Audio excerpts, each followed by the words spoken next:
Duty time میں نماز پڑھنا کیسا ہے؟ یعنی کہ آپ کی ڈیوٹی کا ٹائم ہو، چاہے وہ اسکول میں ہو، چاہے وہ مدرسے میں ہو، چاہے کسی اور جگہ آپ کی ملازمت ہو، سرکاری ہو یا پرائیویٹ ہو، جو بھی ہو، آپ کی ڈیوٹی ٹائم میں آپ جماعت کے ساتھ نماز پڑھنے کے لیے جا سکتے ہیں یا نہیں جا سکتے ہیں؟ اس سے پہلے مختصر طور سے آپ کو اس کا پوری تفصیل مختصر انداز میں بیان کرتا ہوں تاکہ آپ کے لیے یہ مسئلہ کھل کر واضح ہو جائے۔ اگر کسی اور کو آپ سمجھانا چاہیں تو اس کو بھی آپ آسانی سے سمجھا سکیں۔ دیکھیے، یہاں پر آپ نے ایک چیز سمجھنی ہے، اور وہ یہ ہے، فقہ کی ایک اصطلاح ہے جس کو اجیر خاص کا نام دیا جاتا ہے۔ اجیر کہتے ہیں مزدور کو، ملازم کو،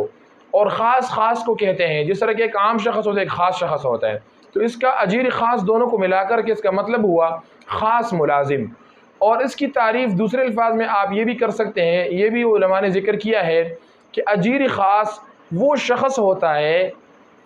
کہ جو کسی ایک شخص کے لیے یا چند اشخاص کے لیے یا کسی ایک ادارے کے لیے مخصوص وقت کے لیے اور مخصوص تنخواہ پر کام کرے، یعنی کہ اس کا وقت بھی معلوم ہو، اس کی تنخواہ بھی معلوم ہو، اور کسی ایک ادارے کے لیے یا کسی ایک شخص یا چند اشخاص کے لیے وہ مزدور بنے، ملازم بنے، تو اس کو اجیر خاص کا نام دیا جاتا ہے۔ اچھا، اب اجیر خاص کا حکم کیا ہے؟ اجیر خاص کا حکم یہ ہے کہ جو وقت اس کے ساتھ طے ہو گیا کہ اس وقت آپ نے ہمارا ملازم بن کر رہنا ہے، ہمارا مزدور بن کے رہنا ہے، ہمیں ملازمت دینی ہے،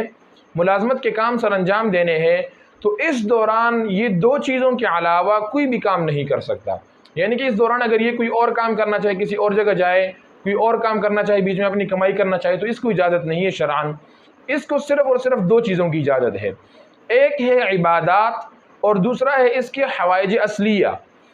حوائج اصلیہ پہلے سمجھاتا ہوں۔ حوائج اصلیہ اس کو کہتے ہیں کہ مثال کے طور پہ انسان کی جو ذاتی ضروریات ہے جس سے بچنا ممکن نہیں ہے، مثال کے طور پہ اس کو تقاضے کی ضرورت پیش آتی ہے، باتھ روم جانا چاہتا ہے اور جا کے قضاء حاجت کے لیے جاتا ہے، چاہے وہ چھوٹا پیشاب ہو، بڑا پیشاب ہو، اسی طرح وضو بنانے جاتا ہے، اسی طرح کوئی اور ایسی ضرورت اس کو پیش آتی ہے کہ جو کہ حوائج اصلیہ، جس طرح کہ کھانا ہے، پینا ہے، وغیرہ وغیرہ، تو ایک ہوتی ہے حوائج اصلیہ۔ اب ان حوائج اصلیہ کے لیے اس اجیر خاص کو بھی وہ ڈیوٹی چھوڑ کر کے، یعنی کہ ڈیوٹی کے ٹائم میں جا سکتا ہے، اس کو اجازت ہے شرعاً۔ دوسری چیز جو میں نے عبادات ذکر کی، عبادات وہ عبادات جو واجب ہو یا فرائض میں سے ہو، جو واجب ہو اور یا پھر فرائض میں سے ہو، اور اس کے علاوہ وہ کام سر انجام نہ دیے جا سکتے ہو،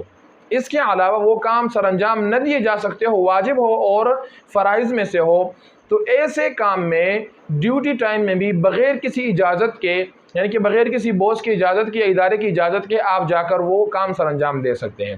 انہی کاموں میں سے من جملہ آپ جماعت کے ساتھ نماز پڑھنا بھی کہہ سکتے ہیں کہ جماعت کے ساتھ نماز پڑھنا یہ اللہ کا حکم ہے، عبادات میں سے ہے، اور جماعت کے ساتھ نماز پڑھنا یہ واجب ہے۔ اگر کوئی جماعت کے ساتھ نماز نہیں پڑھے گا، جماعت چھوڑے گا، تو وہ واجب کو چھوڑے گا، اور واجب چھوڑنے کی وجہ سے وہ بندہ گنہگار ہوگا۔ بہت ساری مثالیں اور اس طرح ہو سکتی ہے۔ میں نے آپ کو مختصراً یہ بات سمجھا دی کہ جو اجیر خاص، پہلے اجیر خاص آپ کو سمجھایا کہ اجیر خاص وہ شخص ہوتا ہے جو کسی ادارے کے لیے، کسی ایک شخص یا چند اشخاص کے لیے، کسی مخصوص وقت کے لیے اور مخصوص رقم طے کر کے، تنخواہ طے کر کے ان کے لیے مزدور ملازمت کرے، مزدور بنے، تو اس کو اجیر خاص کہا جاتا ہے۔ اور اجیر خاص کو ڈیوٹی کے دوران دو چیزوں کی صرف اجازت ہوتی ہے، اس کے علاوہ اور کسی چیز کی اجازت نہیں ہے، اور دونوں چیزیں میں نے آپ کے سامنے عرض کر دی۔ ایک چیز ہے عبادات، یعنی کہ وہ عبادات جو فرائض ہو یا واجبات ہو، نفلی اعمال کے لیے ڈیوٹی نہیں چھوڑ سکتا۔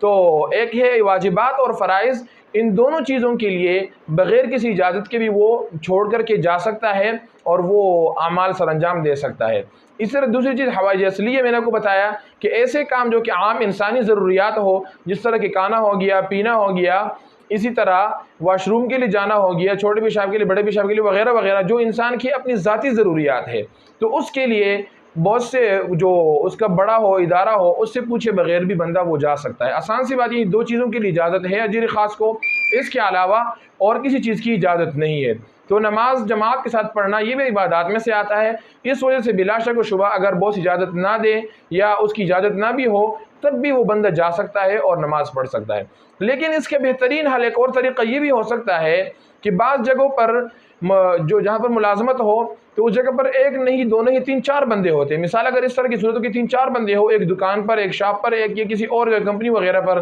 ملازمت کی جگہ پر، تو وہاں پر ترتیب بنا لی جائے۔ مثال کے طور پہ ایک شاپ ہے، وہاں پر 4 بندے ملازمت کرتے ہیں، تو آس پاس آپ کے مساجد ہوں گے، کسی ایک مسجد میں 2 بجے نماز ہوگی ظہر کی، کسی میں 1:30 بجے ہوگی، کسی میں 1 بجے ہوگی، کسی میں 1:45 پر ہوگی، تو اس کی کوئی ترتیب ایسی بنا لیں کہ 2 کر کے کسی ایک مسجد میں جائیں تاکہ ادھر بھی کام چل سکے اور ادھر جا کے اللہ کا حکم بھی پورا ہو سکے۔ اسی طرح پھر جب وہ پڑھ کے آ جائیں تو اس کے بعد جب دوسرے مسجد کے وقت وہ ہو جائے نماز کا،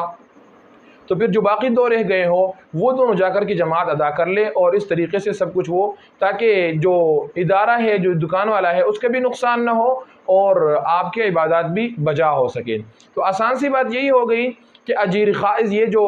ڈیوٹی کے ٹائم ڈیوٹی کا جو سسٹم ہوتا ہے آج کل جو رائج ہے، اس کو اجیر خاص کا نام دیا جاتا ہے، اور اجیر خاص کے لیے صرف اور صرف 2 چیزوں کے علاوہ کسی چیز کی اجازت نہیں ہے۔ 2 چیزوں کی اجازت ہے، ایک ہے حوائج اصلیہ اور دوسرا ہے عبادات۔ عبادات میں بھی وہ عبادات جو فرائض ہو یا واجبات ہو، اس کے علاوہ کے لیے نہیں۔ تو یہی حکم ہوا، آسان سی بات میں نے آپ کے سامنے پیش کر دی ہے، اور بہتر طریقہ بھی یہی بتا دی ہے آپ کو کہ بہتر طریقہ یہ ہے کہ کوئی ایسی ترتیب بنا لی جائے کہ ادھر جو ادارہ ہو، جو دکان والا ہو، اس کا بھی کام چل سکے اور آپ کے عبادات بھی بجا ہو سکے۔